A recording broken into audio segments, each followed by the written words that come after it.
अस्सलाम वालेकुम and hello everyone. कानूनदान आपके लिए केस लॉ बुलेटिन सीरीज़ का आगाज़ करने जा रहा है। इस सीरीज़ में हम हर वीक आपको पास्ट वीक में पब्लिश की जाने वाली मेजर जजमेंट्स का एक ओवरव्यू देंगे। तो आइए let's start with the main Supreme Court judgment of the week, federation of Pakistan versus M.Y. Labibur Rahman and others. ये केस सुप्रीम कोर्ट ने अपनी एपेलेट जुरिस्डिक्शन में सुना क्योंकि इसमें अपेलेंट्स ने लाहौर हाई कोर्ट के एक फैसले की लीगैलिटी को चैलेंज किया था। इस क्लेम में मेन इशू ये था कि क्या एक सिविल सर्वेंट जिसको सुपरसीड किया जा चुका हो एक एंटी-डेटेड प्रमोशन के जरिए अपनी ओरिजिनल सीनियरिटी तक रिस्टोर किया जा सकता है। इस केस के फैक्ट्स के मुताबिक रिस्पोंडेंट सिविल सर्विसेज में BS 20 ग्रेड के एक ऑफिसर थे।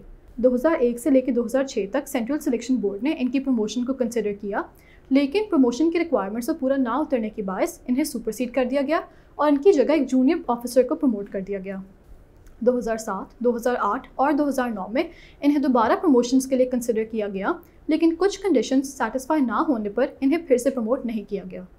रिस्पोंडेंट ने अपने प्रमोट ना किए जाने के फैसले को फेडरल सर्विस ट्राइब्यूनल के सामने चैलेंज किया और अल्टीमेटली ये केस सुप्रीम कोर्ट के पास आया, जिन्होंने CSB को ये हिदायत दी कि वो रिस्पोंडेंट के प्रमोशन के केस को दोबारा डिटेल में कंसिडर करे। सुप्रीम कोर्ट के इस डायरेक्शन पर CSB ने बिल आखिर रिस्पोंडेंट को 2010 में BS 21 तक प्रमोट कर दिया। रिस्पोंडेंट ने फिर लाहौर हाई कोर्ट में 2012 और 2014 में 2 कॉन्स्टिट्यूशनल पिटिशंस दायर की, जिसमें उन्होंने ये पिटिशन की कि इन्हें इनकी प्रमोशन के हक से महज टेक्निकल नुक्तों पर रोका जा रहा है और इन्हें BS 21 तक एक एंटी डेटेड प्रमोशन जो कि 2002 से वैलिड हो दी जाए ताकि उनकी सीनियरिटी रिस्टोर हो जाए। हाई कोर्ट ने रिस्पोंडेंट के हक में फैसला दिया और ये एंटी डेटेड प्रमोशन ऑर्डर कर दी। सुप्रीम कोर्ट ने फिर हाई कोर्ट के इस फैसले को ओवरटर्न कर दिया। चीफ जस्टिस गुलजार अहमद के मुताबिक एक ऑफिसर जिसे जायज़ वजूहात के बिना पर प्रमोट ना किया जाए एक एंटी डेटेड प्रमोशन के जरिए अपनी पहली सीनियरिटी पर रिस्टोर नहीं किया जा सकता। वो इसलिए क्योंकि जो जूनियर्स उनसे पहले प्रमोट कर दिए गए थे अपनी पोस्ट पर एक वैलिड और ऑनेस्ट तरीके से पहुंचे थे और इन जूनियर्स की प्रमोशन को ओवरटर्न या इग्नोर नहीं किया जा सकता था। कोई भी लॉ हाई कोर्ट को ये इख्तियार नहीं देता कि 2010 में बैठकर वो 2002 की डेट की प्रमोशन ऑर्डर करे जब तक रिस्पोंडेंट पहले अपनी सुपरसेशन के ऑर्डर को सेटिस्फाइड नहीं करवाता। इसी वजह से हाई कोर्ट के इस ऑर्डर को इलीगल करार देकर CSB का ओरिजिनल फैसला रिस्टोर कर दिया गया और ये अपील अलाउ कर दी गई। हाई कोर्ट का केस जो हम आज डिस्कस करेंगे वो है Mohammad Hamadur Rahman against director FIA etcetera. इस केस में हुआ ये था कि पिटिशनर ने सेक्शन 160 CRPC के तहत इशू हुए हुए नोटिस को चैलेंज किया था, जिसके मुताबिक FIA ने उन्हें एक इंक्वायरी के मुतालिक पेश होने को कहा था। अब कोर्ट के सामने 2 इश्यूज़ दरपेश थे। पहला ये कि क्या सेक्शन 160 CRPC के तहत इशू होने वाला नोटिस हाई कोर्ट की कॉन्स्टिट्यूशनल जुरिस्डिक्शन में चैलेंज हो सकता है, और दूसरा ये कि डॉक्ट्रिन ऑफ प्रीमेच्योरिटी एंड राइपनेस क्या है। कोर्ट ने कहा कि नोटिस का इशू होना एक मनफी कार्रवाई नहीं जिसका पिटिशनर की राइट्स पे कोई बुरा असर होगा। आम अल्फाज में ये कि ये केस अभी उस मरहले पे नहीं पहुंचा जहां कोर्ट इंटरफेयर करे। मुदाखलत करने से FIA का दायरा इख्तियार पामाल होगा। तो सेक्शन 160 CRPC के तहत इशू होने वाला नोटिस हाई कोर्ट की कॉन्स्टिट्यूशनल जुरिस्डिक्शन में चैलेंज नहीं हो सकता। दूसरी तरफ डॉक्ट्रिन ऑफ प्रीमेच्योरिटी एंड राइपनेस ये कहती है कि किसी ऐसे मामले पे कॉन्स्टिट्यूशनल जुरिस्डिक्शन में फ़ैसला नहीं सुनाया जा सकता अगर वो प्रीमेच्योर हो, यानी कंप्लेन एग्जीक्यूटिव एक्ट अभी इतनी ठोस नहीं कि लॉ में उसे मुखातिब किया जाए, या ये भी हो सकता है कि कॉन्स्टिट्यूशनल जुरिस्डिक्शन की तरफ जाने के बजाय लिटिगेंट के पास कोई और रास्ता भी मौजूद हो।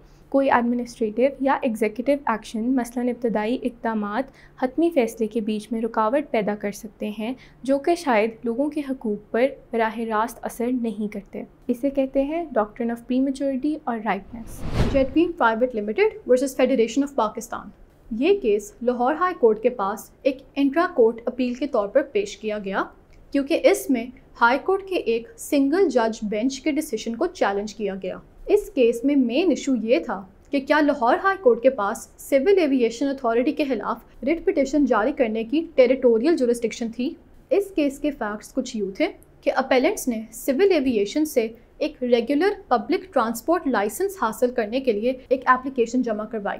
काफ़ी टाइम गुजर जाने के बावजूद अपेलेंट्स को सिविल एविएशन की तरफ से कोई रिस्पांस नहीं मिला, जिसकी वजह से उन्होंने आर्टिकल 199 के अंडर हाई कोर्ट की रिट जुरिस्डिक्शन को इन्वोक किया और ये प्रे किया कि सिविल एविएशन को ऑर्डर किया जाए कि वो उनकी एप्लीकेशन को जल्द अज जल्द डिसाइड करे।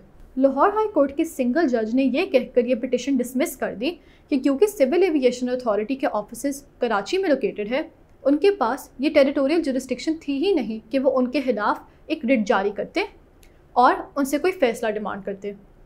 अपील में जस्टिस जवाद हसन ने सिंगल जज के फैसले को ओवरटर्न कर दिया। उनके मुताबिक 1982 की ऑर्डिनेंस के प्रीएम्बल के अंडर सिविल एविएशन अथॉरिटी को पूरे पाकिस्तान में सिविल एविएशन को रेगुलेट करने के लिए इस्टेब्लिश किया गया। जब भी कोई अथॉरिटी पूरी फेडरेशन में अफेयर्स को रेगुलेट करने के लिए इस्टेब्लिश की जाए तो इस चीज़ से कोई फ़र्क नहीं पड़ता कि उनके हेड ऑफिसेस कहाँ सिचुएटेड है। अगर ऐसी अथॉरिटी किसी पर्सन के खिलाफ कोई फ़ैसला जारी करे तो वो हाई कोर्ट जिसकी जुरिस्डिक्शन में वो अफेक्टेड पर्सन फॉल करता है उससे मुतल्लिक रिट पिटिशन जारी कर सकता है। इसीलिए ये अपील अलाउ कर दी गई और सिविल एविएशन को ये ऑर्डर दिया गया कि वो 1 महीने के अंदर अपेलेंट्स की एप्लीकेशन पर कोई फैसला सुना दे। Faisal against the state etcetera, जहां अपेलेंट को कन्विक्ट किया गया था सेक्शन 302B पीपीसी के तहत और एक्स्ट्रा जुडिशल कन्फेशन और मेडिकल एविडेंस की बिना पर उम्र कैद सुनाई गई थी। अब सवाल ये था कि क्या एक एक्स्ट्रा जुडिशल कन्फेशन जिसमें वक़ूए की तफसीलात ना दी गई हों एक कन्फेशन समझी जा सकती है? दूसरा ये कि मेडिकल एविडेंस की नौइयत क्या है? और तीसरा ये कि अगर प्रोसिक्यूशन एविडेंस कुछ मुल्ज़िमों के ख़िलाफ़ नामंजूर हो गया है तो क्या वो किसी और मुल्ज़िम की कन्विक्शन के लिए इस्तेमाल किया जा सकता है? इन सब सवालात पे कोर्ट ने कहा कि एक्स्ट्रा जुडिशल कन्फेशन में कुछ चीज़ें बताई ही नहीं गई थीं, मसलन वक्त, जगह, वक़ूआ पेश कैसे आया और मुल्ज़िम ने क्या किरदार अदा किया जिससे वो मज़ीद मशकूक होती है। तो एक एक्स्ट्रा जुडिशल कन्फेशन जिसमें वक़ूए की तफसीलात ना दी गई हों एक मुल्ज़िम की कन्फेशन नहीं समझी जा सकती। दूसरे सवाल को मुखातिब करते हुए कोर्ट ने कहा कि लॉ में ये एक काफ़ी वाज़ेह असूल बन चुका है कि मेडिकल एविडेंस सिर्फ़ आंखों देखी चीज़ों की तस्दीक कर सकता है, मसलन इंजरी का मकाम, हमले के हथियार की किस्म, इंजरी और मौत के बीच का वक्त, लेकिन मुजरिम की शिनाख्त नहीं कर सकता। और आखिरी सवाल के जवाब में कोर्ट ने कहा कि ये एक वेल इस्टेब्लिश लॉ है कि अगर प्रोसिक्यूशन एविडेंस कुछ मुल्ज़िमों के ख़िलाफ़ नामंजूर हो गया है तो कोर्ट दूसरे मुल्ज़िमों के लिए इस एविडेंस को मुस्तरद करने का हक़ हासिल करता है, लेकिन किसी इंडिपेंडेंट ऑन रिकॉर्ड कोरॉबोरेशन की गैर मौजूदगी में। Islamabad feeds private limited versus federation of Pakistan. इस केस का फैसला जस्टिस बाबर सत्तार ने 16 सितंबर 2021 को सुनाया और अपने डिसीजन में उन्होंने कॉम्पिटिशन एक्ट 2010 और कॉम्पिटिशन कमीशन ऑफ पाकिस्तान के कॉन्स्टिट्यूशन स्टेटस को एक बार फिर कंफर्म कर दिया।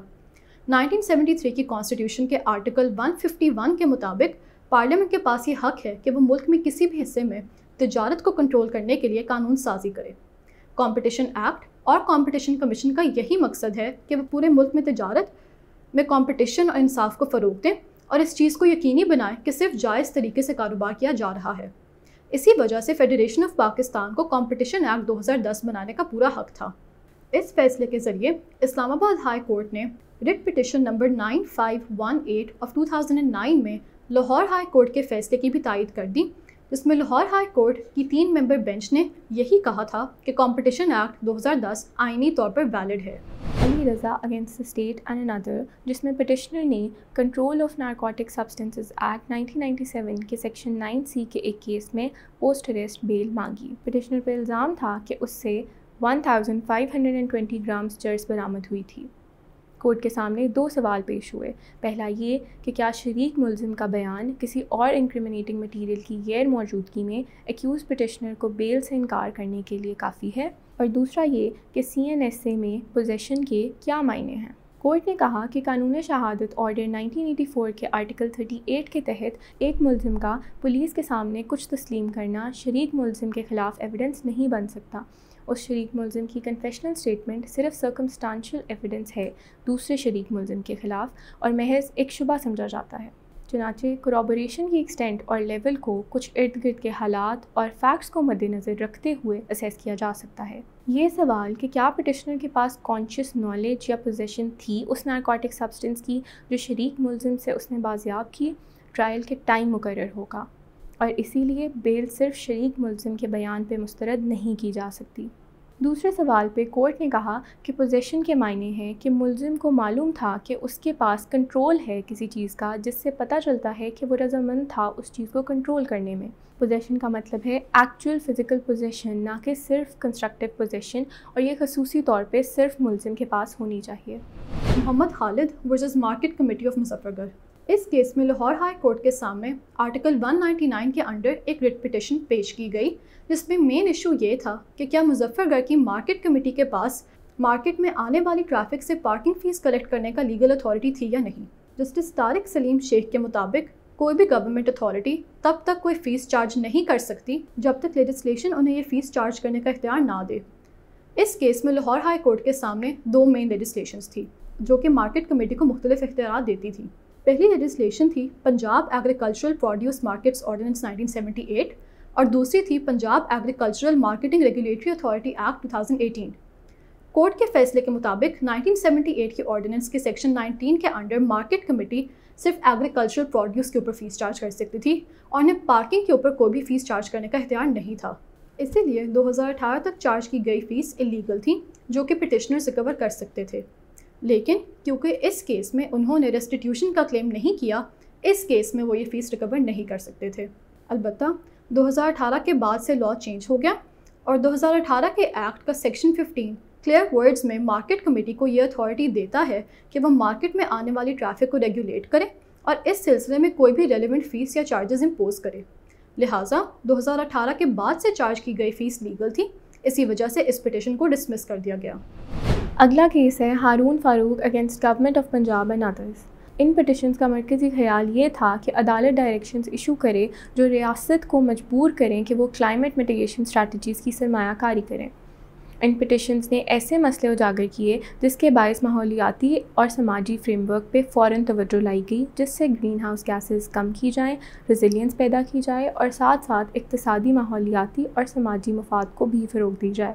अब सवाल ये था कि कोर्ट्स का क्या किरदार है बहैसियत क्लाइमेट जस्टिस के सरपरस्त। मुअज़्ज़ज़ कोर्ट ने कहा कि हमारा आइन एक समाजी मुआहदा है रियासत और उसके लोगों के बीच, जिसमें हकूक़ मौजूद हैं और इसके तहत रियासत पर यह पाबंदी आयद है कि वो इन पर अमल दरामद करे और ऐसा ना करने की सूरत में कानूनी कार्रवाई की जा सकती है। पाकिस्तान की अदालतें अब लोगों को क्लाइमेट जस्टिस देने के रास्ते पर चल चुकी हैं, लेकिन जहन में ये बात रखी जाए कि ये रियासत की ज़िम्मेदारी है कि वो कोई क्लाइमेट एक्शन ले।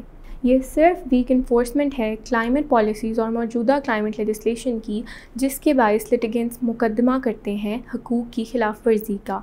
लाहौर हाई कोर्ट ने सुप्रीम कोर्ट के एक फ़ैसले की तरफ भी रुजू किया और मुख्तसरन कहा कि एक ज़्यादा अहम पब्लिक इंटरेस्ट था जो कि कॉन्स्टिट्यूशनल रेमेडीज़ इशू करने का जवाज़ है ताकि माहौलियाती मंसूबे हासिल किए जा सकें। Imran Saeed Malik versus appellate authority and 3 others. इस केस में लाहौर हाई कोर्ट के सामने एक रिट पिटिशन पेश की गई, जिसमें मेन इशू ये था कि कैंटोनमेंट ऑर्डिनेंस 2002 के सेक्शन 60 के अंडर एक नॉमिनेटेड कैंडिडेट की एलिजिबिलिटी की रिक्वायरमेंट्स क्या थी। इस केस के फैक्ट्स कुछ यूँ है कि पिटिशनर ने सियालकोट में वार्ड नंबर 2 से कैंटोनमेंट लोकल गवर्नमेंट इलेक्शंस 2021 में हिस्सा लेने के लिए अपनी नामजदगी के पेपर्स रिटर्निंग ऑफिसर के पास जमा करवाए और रिटर्निंग ऑफिसर्स ने इन पेपर्स को एक्सेप्ट भी कर लिया। अलबत्ता रिस्पोंडेंट नंबर 2 ने इन पेपर्स को एपेलेट अथॉरिटी के सामने ये कहकर चैलेंज किया कि पिटिशनर ने अपने तमाम असासे इन पेपर्स पर शो नहीं किए। एपेलेट अथॉरिटी ने रिस्पोंडेंट नंबर 2 के इस आर्ग्यूमेंट को एक्सेप्ट कर लिया और पिटिशनर के पेपर्स को रिजेक्ट कर दिया। अब कैंटोनमेंट ऑर्डिनेंस 2002 के सेक्शन 60 सबसेक्शन 1 के मुताबिक कोई भी शख्स इलेक्शंस कंटेस्ट नहीं कर सकता अगर उसके एसेट्स उसके मीन्स से ज़्यादा हो या उसके मीन्स के अंदर रहकर उन एसेट्स को जस्टिफाई नहीं किया जा सकता। जस्टिस सुल्तान तनवीर अहमद के मुताबिक इस सेक्शन का ये मकसद है कि डिसऑनेस्ट और करप्ट लोगों को इलेक्शंस में हिस्सा ना लेने दिया जाए। अलबत्ता अगर कोई शख्स एक जेन्युइन मिस्टेक की बिना पर अपने फॉर्म पर कोई एसेट नहीं लिखता या एसेट लिखना भूल जाता है तो सेक्शन 60 इन्हें इलेक्शंस में कंटेस्ट करने से नहीं रोकता। कोर्ट का ये फ़र्ज़ है कि वो ये देखे कि क्या ये एक जेन्युइन मिस्टेक थी या इसके पीछे डिसऑनेस्टी थी। अगर ये एक जेन्युइन टेक्निकल मिस्टेक थी तो ऐसे कैंडिडेट को रिजेक्ट नहीं करना चाहिए, क्योंकि पार्लियामेंट का ये कानून बनाने का मकसद नहीं था कि टेक्निकल गलती की बेसिस पर किसी कैंडिडेट को इलेक्शन से डिस्क्वालीफाई ही कर दिया जाए। क्योंकि एपेलेट अथॉरिटी ने मिस्टेक के पीछे इंटेंशन को डीपली इन्वेस्टिगेट नहीं किया, सेक्शन 60 का मकसद पूरा नहीं किया और ये पिटिशन अलाउ कर दी गई। Syed Asif Shah versus Mazhar Javed and others. Sindh high court के सामने पेश की गई इस कॉन्स्टिट्यूशनल पिटिशन का मेन इशू ये था कि जब किसी ऑक्शन में एक पार्टिसिपेंट की बोली को हाईएस्ट बिड डिक्लेयर कर दिया जाए तो क्या ऐसे पार्टिसिपेंट के पास ये राइट है कि उसके फेवर में सेल ऑर्डर कर दी जाए। इस केस में पिटिशनर सैयद आसिफ शाह ने एक ऑक्शन के दौरान एक प्रॉपर्टी के ऊपर बिड लगाई। ये प्रॉपर्टी एक सिविल सूट की एग्जीक्यूशन प्रोसीडिंग्स के सिलसिले में बेची जा रही थी। अलबत्ता इस पहले सिविल सूट की पार्टीज़ में से एक ने सीपीसी के ऑर्डर 21 के रूल्स 88 और 89 के नीचे एक एप्लीकेशन दायर की, जिसके अंडर इस ऑक्शन को लीगल रिक्वायरमेंट्स पूरी ना होने की बेसिस पर सेट असाइड कर दिया गया। पिटिशनर ने फिर आर्टिकल 199 के अंडर सिंध हाई कोर्ट के सामने एक रिट पिटिशन रखी, जिसमें उन्होंने ये अलेज किया कि जब ऑक्शन में उन्हें हाईएस्ट बिडर डिक्लेयर कर दिया गया हो तो उनके फेवर में ये राइट अक्रू हो जाती है कि प्रॉपर्टी उन्हीं को सेल की जाएगी। उनके मुताबिक लोअर कोर्ट ने ऑक्शन को सेटिसाइड करते वक्त उनके इस राइट को कंसिडर ही नहीं किया। सिंध हाई कोर्ट के chief justice Ahmed Ali M Sheikh ने इस पॉइंट को क्लैरिफाई करते हुए बताया कि एक ऑक्शन सिर्फ एक ऑफ़र होती है और जब किसी बिडर की बिड को हाईएस्ट कंसिडर किया जाता है तो वो सिर्फ एक लेजिटिमेट एक्सपेक्टेशन को राइज देता है कि उनके फेवर में सेल होगी। जब तक कोर्ट उस प्राइस को कंफर्म नहीं करता कोई भी कॉन्ट्रैक्ट एग्जिस्टेंस में नहीं आता और पिटिशनर ये प्ले नहीं कर सकता कि सिर्फ हाईएस्ट बिडर डिक्लेयर होने की बेसिस पर उनके पास प्रॉपर्टी खरीदने की राइट थी। और इसके साथ आज का बुलेटिन यहीं ख़त्म होता है। आपसे मुलाकात होगी अगले हफ्ते कुछ नए केसेस के साथ।